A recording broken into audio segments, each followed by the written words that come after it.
A década de 1980 está repleta de duplas icônicas. De Neil Tennant e Chris Lowe do Pet Shop Boys, passando pelos suecos do Roxette, ao enorme sucesso do Tears for Fears, Wham e Eurythmics, sobram projetos de grande relevância para o período.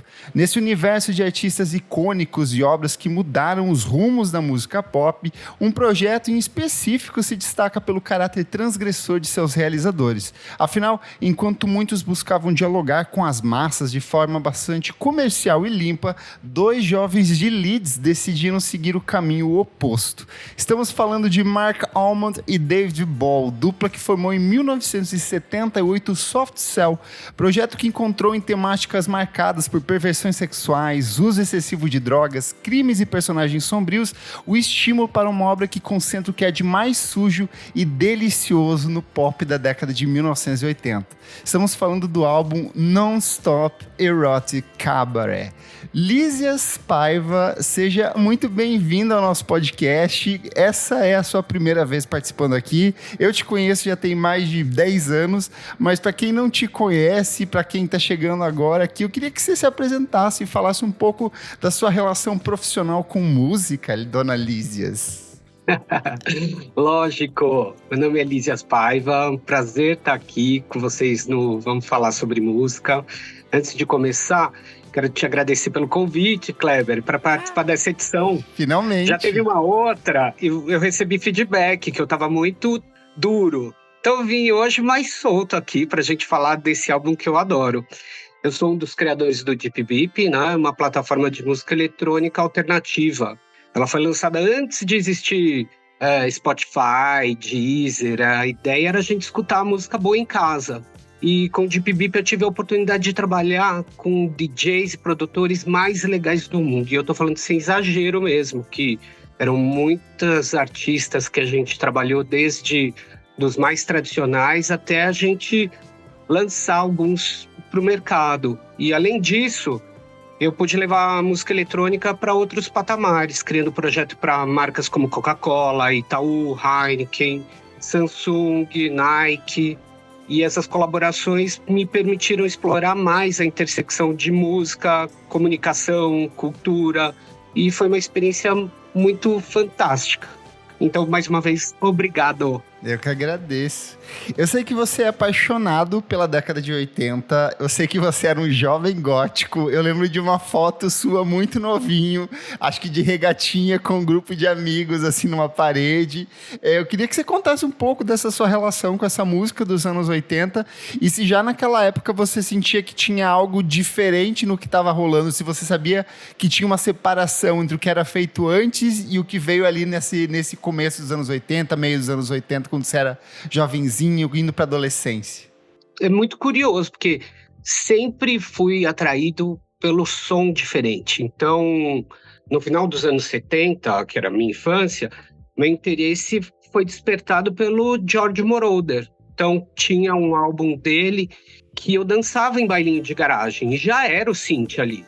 Depois o Michael Jackson com Off the Wall, que também tinha ali synth. Então eu ficava impressionado com esse som espacial, futurista, que tinha um pouco da disco music, né? Que quando tocava nos bailinhos de garagem. Então, Soft Cell veio bem natural, assim, para mim.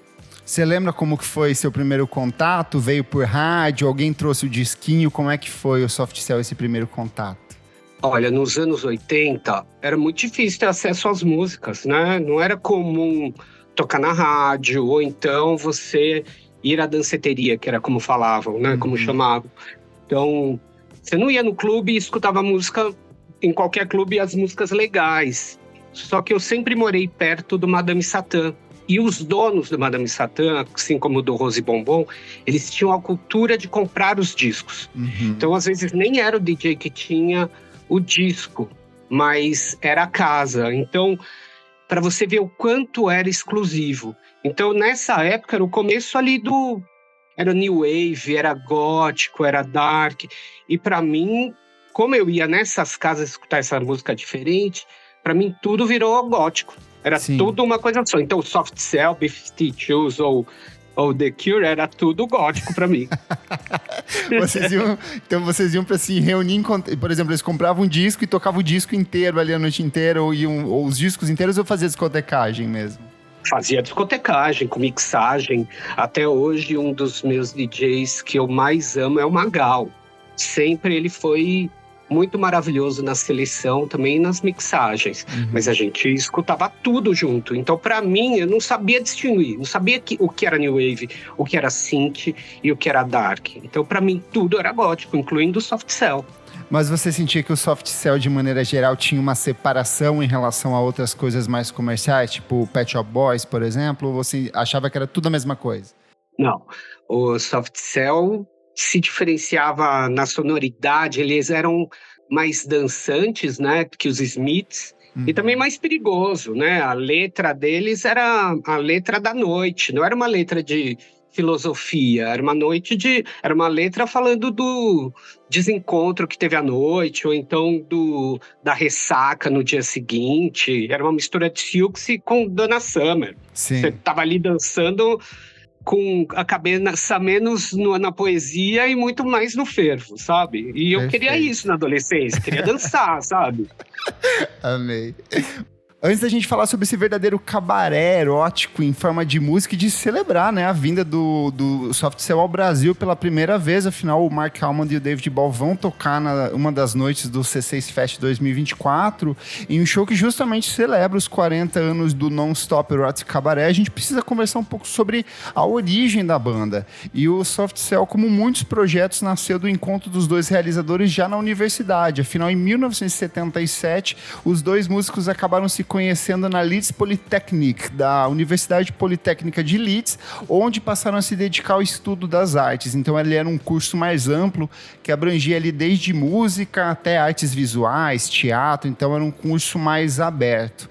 O Mark Almond, que é o vocalista, sempre foi uma criança fascinada por música, encontrou no glam rock de nomes como David Bowie e T-Rex uma importante fonte de inspiração.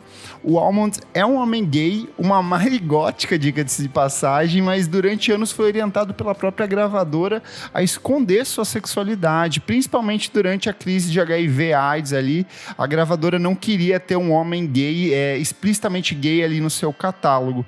E por mais terrível que isso fosse, e na verdade, foi justamente essa dubiedade no processo de construção dos versos que trouxe um charme especial para o som do Soft Cell, que acabava atiçando tanto a curiosidade das pessoas por conta dessa certeza dos versos. Então, as meninas ficavam sedentas por ele, mas os meninos gays também tinham essa segunda interpretação. Como que foi o seu contato com o Almond, assim, a primeira vez? O que você olhou para ele e você pensou sobre esse cara que tem toda uma estética muito característica, Lízias? Lógico, imagina, um homem de cajal. Era o máximo, e ele dançando meio punk, vestido de punk, e dançando livremente ali, bem gay mesmo, de cajal. Então, para mim, ele é fantástico, e ainda por cima as colaborações que ele fazia, né, e que fez, tanto com Nick Cave, a Silks, e também com Jimmy Somerville, né, então cantando I Feel Love da Donna Summer. Pra mim ele é homem incrível, muito liberto, e já militando desde lá. Tipo, sou gay mesmo e vou ferver mesmo. Isso muito maravilhoso, né? Perfeito. Já o David Ball, ele é multi-instrumentista, produtor e o grande responsável por trazer essa cara eletrônica para as canções do Soft Cell. Afinal, por conta da completa falta de dinheiro, da instrumentação limitadíssima, o músico costumava resolver tudo a partir de uma bateria eletrônica, um teclado e equipamentos de gravação sempre limitadíssimos, de 2 canais ali. Na adolescência, sempre teve um interesse maior pelo rock do Black Sabbath, do Pink Floyd, do King Crimson e esses nomes de peso da década de 1970, mas tudo mudou quando ele ouviu Autobahn, do Kraftwerk, e ele mesmo deu uma entrevista em 2020 para o site The Quiet, que ele falou o seguinte: quando eu vi o Kraftwerk, eu só queria fazer aquele som.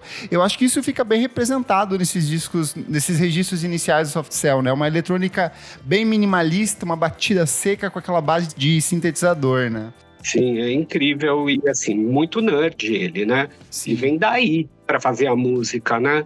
E acho ele incrível, mas sempre naquele naquele look clássico, bem basicão, e sempre silencioso. Ele sempre deu voz mesmo pro Mark Almond. Então, Sim. assim, até tem pouco para falar dele, apesar de saber que ele é uma mente fantástica. Sim. Fez outros projetos, inclusive.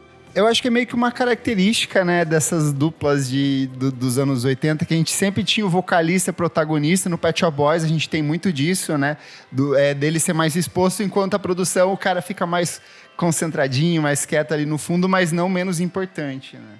Sem dúvida, é verdade. Depois que eles se conheceram em 1977 e formaram a banda em 1978, os dois artistas uniram forças para gravar um EP intitulado Mutant Moments. Então já nessa época já tinha esse conceito mais obscuro, assim, essa coisa mais B-side, que foi lançado em 1980 e que foi financiado com o empréstimo de 2.000 libras da mãe do Ball.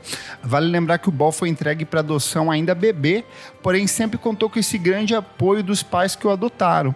Nessa mesma entrevista que ele deu para o Quartos em 2020, o músico disse que o fato de ser adotado sempre trouxe a ele esse sentimento de solidão e de deslocamento que acabou se refletindo justamente nessa atmosfera sombria dos discos do Soft Cell. Depois disso, a próxima gravação do Soft Cell foi a música The Girl with a Patent Leather Face, que apareceu com uma coletânea chamada Some Bizarre Album, que era organizada pelo selo independente Some Bizarre, que nesse mesmo disco incluía outros nomes que estavam começando ali na cena inglesa. Uns nomes assim desconhecidos, mas que seriam gigantes posteriormente, principalmente o Depeche Mode, que estava ali estreando com uma musiquinha também, e o DD. Foi justamente com a Some Bizarre, apoiado pela Phonogram Records, que a dupla assinou o primeiro contrato. O primeiro single oficial do Soft Cell foi com a música A Man Could Get Lost e Memorabilia, lançado em 7 polegadas, e principalmente Memorabilia / Persuasion, lançado em 12 polegadas, que foi produzido pelo Daniel Miller, que mais tarde fundou a Mute Records, então já era um formato pensado exclusivamente para as pistas. Inclusive, Memorabilia foi o primeiro sucesso da dupla, acabou tocando em diferentes casas noturnas, mas acabou não entrando nas paradas dos singles ingleses. Mas na pista ela funcionou bem, né, Lísia? Você chegou a dançar Memorabilia nessa época ou não? Olha, o Soft Cell, ele tocava várias músicas dele na pista, porque existe ainda... Hoje tem uma questão, você não vai tocar 5 músicas da mesma banda na noite, mas o Soft Cell, eles tocavam muitas músicas e muitas vezes você não sabia que era Soft Cell ainda, né? Então, a riqueza sonora deles é muito legal. Então, dancei sim, Memorabilia, dancei todas. É engraçado que essa música ela acabou, entre aspas, fracassando nas paradas, ela não entrou nas paradas inglesas, mas ela seria meio que a base para muitos artistas posteriores. Por exemplo, Nine Inch Nails é um que bebeu muito desse som inicial do Soft Cell, de mesclar essa coisa mais industrial, mais robótica, com essa batida que seria um pouco incorporada ao techno posteriormente. E por conta dessa recepção negativa do Memorabilia nas paradas, a Phonogram decidiu que o Soft Cell gravaria apenas mais um único single nessa tentativa de obter sucesso nas paradas. Se não rolasse, a banda ia ter que sair desse selo, ia ter que procurar outro selo. Então eles optaram por gravar uma versão de um cover de uma música desconhecida na época, chamada Tainted Love, que era uma faixa totalmente obscura do soul dos anos 60, originalmente lançada pela Gloria Jones, que era namorada do Mark Bolan, que era o líder ali do T-Rex. Inclusive, a Gloria Jones estava junto com o Bolan no acidente que acabou levando à morte do músico, né? Lembrando, o T-Rex era meio que a base ali pro som dos dois artistas, tanto do Ball quanto do Allman. E lançada pelo Soft Cell em 1981, Tainted Love foi número 1 em 17 países, incluindo o Reino Unido, e a canção foi a segunda música mais vendida de 1981, com mais de 1 milhão de cópias vendidas. Lembrando que na época saiu o single, o compacto, né? Que era aquele disquinho pequenininho, um vinilzinho pequeno. Na frente dela, apenas outro grande sucesso dos anos 80, que foi Don't You Want Me, do Human League. Em 1982, Tainted Love alcançou a 8ª posição de single nos Estados Unidos e estabeleceu um recorde no Guinness na época, com a música de maior tempo de permanência nas paradas da Billboard norte-americana no Top 100. Ela ficou 43 semanas ali. E a popularidade da música se desenvolveu lentamente, precisando de 19 semanas para entrar nesse Top 40 dos Estados Unidos. Unidos. O sucesso foi tanto que até hoje muitas pessoas desconhecem a informação de que essa música na verdade é um cover. Tem muita gente que acha que ela é do Soft Cell, que o Soft Cell compôs. E em 1982 também, aproveitando do sucesso da faixa, um single da Gloria Jones, que foi a que primeiro cantou a música ali, foi relançado, né, em formato compacto também, mas não obteve o mesmo impacto. A canção também ganhou outras versões ao longo dos anos, com nomes como Marilyn Manson e até o pessoal aqui, os brasileiros do Sepultura. Essa aqui eu acho que até quem não conhece o Soft Cell acabou ouvindo essa música de alguma maneira, né, Lísias? Não, certeza absoluta. E eu acho muito curioso porque a gente torce o nariz para regravação. Sim. E essa é um dos poucos casos mesmo que você acha que a regravação é o original. Sim. Essa música é fantástica e, de novo, esse som que está em constante flutuação, parece, o synth leva para esse lugar de estou flutuando aqui no espaço, é muito maravilhoso. Ela tem esse bip meio marcado, né? O tempo inteiro, que fica grudando na cabeça também, que ajuda a grudar, né? Maravilhoso. E o primeiro álbum que eu comprei importado foi o single de Tainted Love, que é junto com Where Did Our Love Go? E é maravilhoso, são 9 minutos de música dessa viagem. Então, muito incrível. E eu acho que talvez seja um dos 50 hits da minha vida. E essa foi uma das poucas músicas, que a gente fala que é alternativa, que foi para as rádios. E me lembro de ver um vídeo, um VHS, numa festinha, dançando isso com os meus amigos. Incrível, tem que resgatar isso. Perfeito. Por conta dessa boa repercussão em torno da faixa, a dupla finalmente recebeu autorização da gravadora para produzir o primeiro álbum de estúdio da carreira, que é justamente Non-Stop Erotic Cabaret, só que o orçamento era um selo independente, então o orçamento da banda foi limitadíssimo.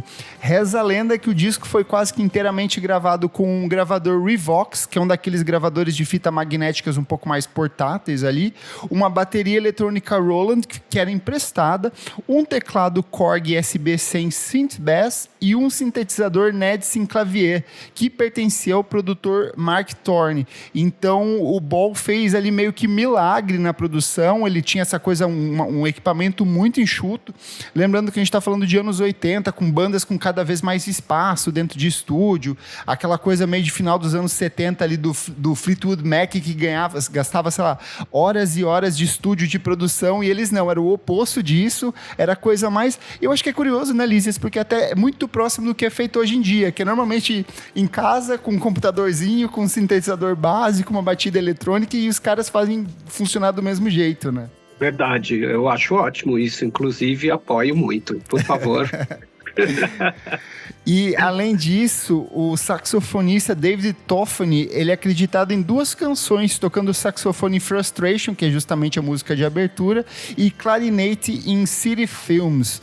Por conta desse reducionismo dos elementos, o David Bowie alcançou uma sonoridade que acabou ficando bastante característica do próprio Soft Cell, que é essa bateria seca e diminuta, os riffs de sintetizadores que são sempre muito característicos e pontuais, como a gente falou no Tainted Love, enquanto as letras do Mark Almond sempre ficam em primeiro plano, meio cantadas, meio declamadas. Ele é muito teatral, assim, ele gosta daquela coisa cênica, assim, de trazer algumas imposições para certas palavras, e ele sempre destacava essa coisa de uma visão mais deturpada da sociedade, né? Então, enquanto a gente tinha os amores perfeitinhos, a gente tá falando de começo dos anos 80, vai ter ali a onda dos New Romantics, que era aquela galera que revisitava os anos 60 e que trazia, assim, uma visão romântica sobre a vida, e eles não, eles eram ali a galera que ia pelas ratazanas, pelos bueiros, a galera da sujeira, exatamente, né? Exatamente, roupa jogada no chão, ressaca moral, e é isso, maravilhoso. Um exemplo aqui é o CD Films, é uma música que fala das longas noites em cinemas pornô que o Almond frequentava, enquanto Frustration e Secret Life tratam justamente do tédio, da pressão da sociedade e dessa hipocrisia associada à vida suburbana. Lembrando que a gente está falando de uma banda inglesa, então são pessoas com certo refinamento, pompas, circunstâncias e chazinhos à tarde ali. Só que nenhuma dessas canções foi tão marcante, chocou tanto tanto a sociedade inglesa quanto o Sex Dwarf. Pra quem não fala de inglês, a gente tá falando de uma música que se chama O Anão do Sexo, né, em português aqui. Nossa, canceladas. É canceladíssima, eu acho que essa música hoje jamais seria lançada, né? E tanto a música quanto o clipe causaram muita polêmica na época. O clipe, obviamente, foi banido da TV, lembrando que a gente está falando ainda de 1980, a MTV nasce em 1980, né? Então esse clipe não tinha nem chance de circular nas TVs.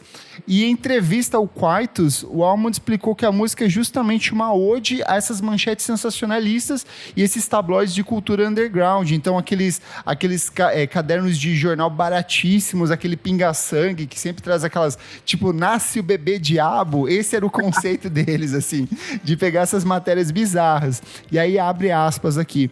Eu enxergo como um clássico do pós-punk. É uma música subversiva e ainda tem relevância atualmente. Eu gosto mais dela hoje do que no passado, disse o músico.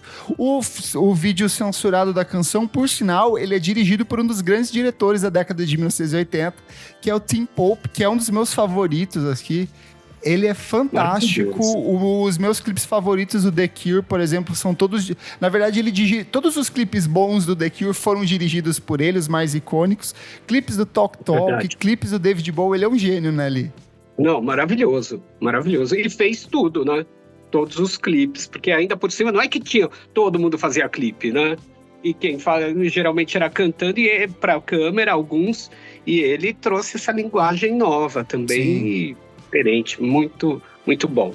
Bom, e nesse universo de canções perturbadoras, uma que se destaca é Say Hello, Wave Goodbye, que ali é a música de encerramento do disco.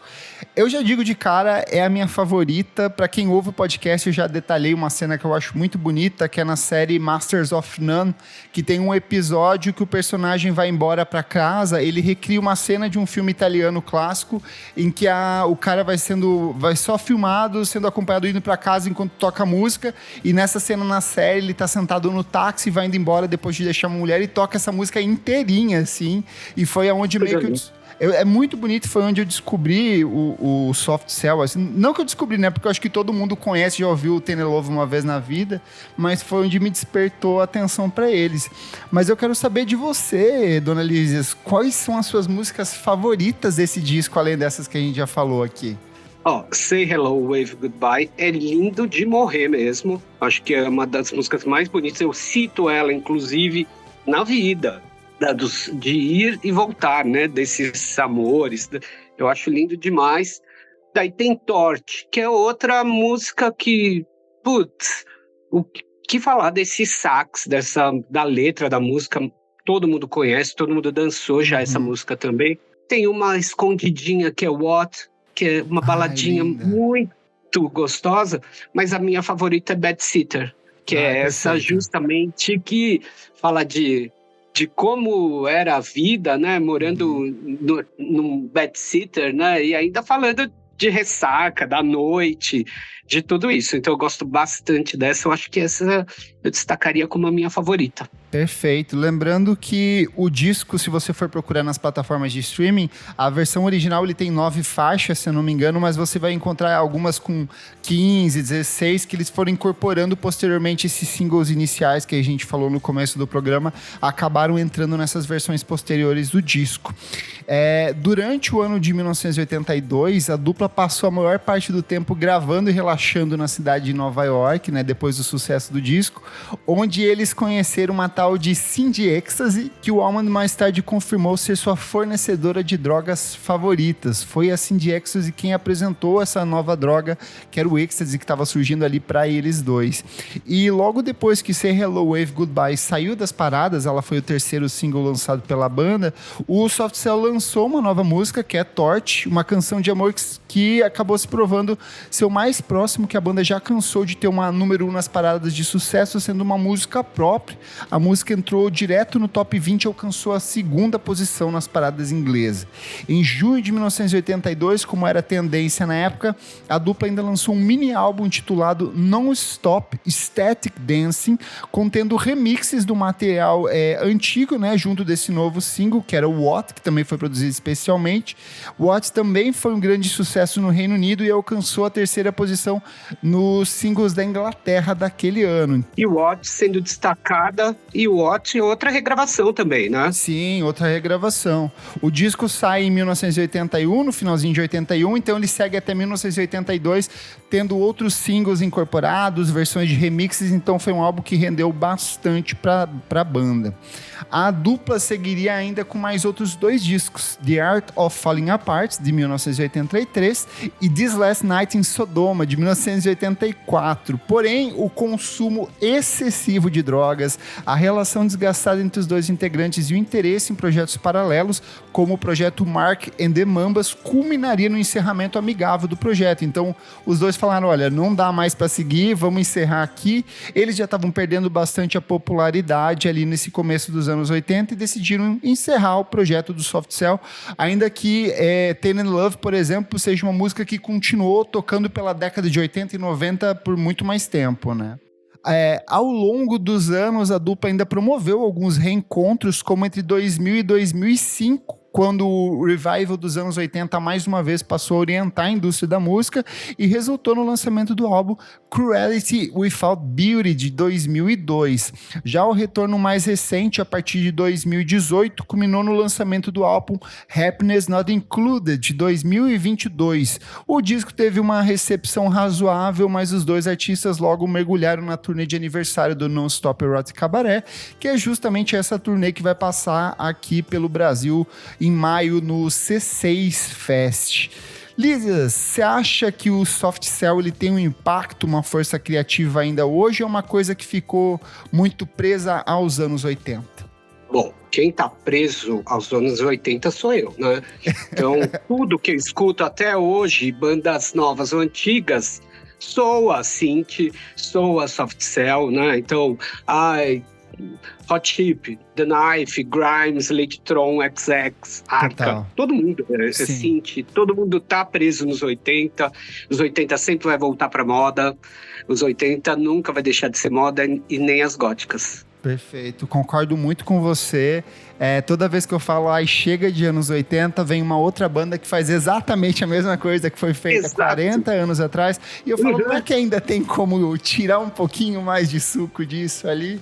Eu acho que esse disco é um bom exemplo disso, porque ele é um disco de uma produção muito minimalista, muito econômica. Eu acho que justamente nisso ele meio que dá a possibilidade para que outras pessoas trabalhem em cima dessa mesma proposta criativa. É um trabalho que, para mim, ele é muito caricato dos anos 80, mas eu acho que ele ainda continua reverberando positivamente.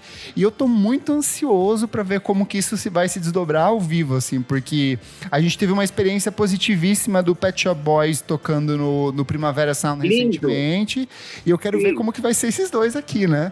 Também tô ansioso por isso, acho que vai ser legal, pelo pouco que eu já vi deles ao vivo, eu achei que eles seguram super, então acho que a gente vai se divertir bastante. Perfeito. Lísias, muito obrigado pela sua participação aqui. Feliz demais de poder dividir esse disco com você. Espero que você volte outras vezes pra gente falar sobre outras coisas nostálgicas dos anos 80 aqui. Me chama, pra 80 eu lembro, ainda lembro, tá? Só me chamar, tô muito feliz e a gente já se vê. Perfeito. No C6. Li, deixa suas redes sociais, suas internets, onde as pessoas te leem, te ouvem, te escutam, podem te acompanhar, fica à vontade aí. Legal, olha, eu uso livremente de maneira pessoal meu Instagram, então é Lísias, né? Então, eu acho isso não vai ver muito de música. Chique. Você é uma das pessoas privilegiadas que podem usar o primeiro nome para conseguir o endereço eletrônico. Assim. Tudo, exatamente. Então, Lísias para tudo, para e-mail, para LinkedIn, para Facebook, se alguém usa, e até Twitter, TikTok.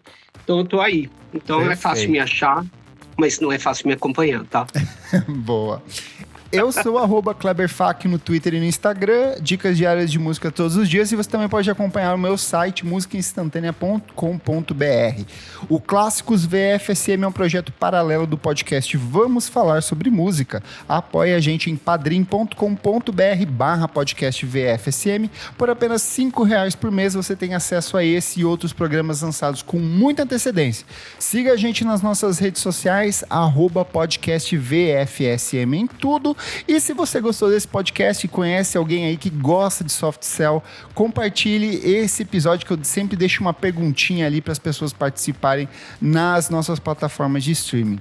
Muito obrigado pela sua audiência, obrigado, Lísias, e até a próxima edição. Tchau, tchau!